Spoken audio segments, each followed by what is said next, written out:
Student Hi guys, हर class में एक ऐसा स्टूडेंट होता है ओ हाँ जो सबका जीना हराम करता है। वीडियो का लास्ट लेके आओ, सबमिट करो। PPC is highly effective. Silent.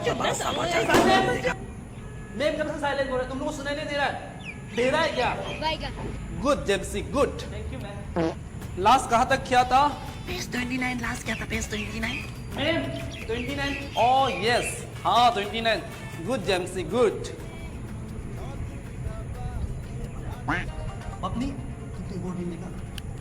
हाँ वो कुछ Jemsi, why are you talking? सोच रहे हम भी इसको रील्स बनाएंगे। मैम अपनी को कुछ समझ में नहीं आ रहा है, आप जो पढ़ा रहा है, इसलिए मैं उसको समझा रहा था। Any doubt? कुछ पूछना है? No ma'am.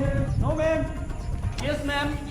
मैम मुझे थोड़ा क्लोरोफिल वाला पार्ट समझ में नहीं आया। Good Jemsi, thank you. बाकी सब तो कहाँ पढ़ाई पे बहुत मजा आएगा वीडियो इधर को उधर बात करने में लगा हुआ है। शेष देखिए, लाइक कीजिए, सब्सक्राइब कीजिए। इसे पोस्ट देना, ठीक है? उसको मन बिठाओ ना, हम कंप्लीट नहीं किए लिख के।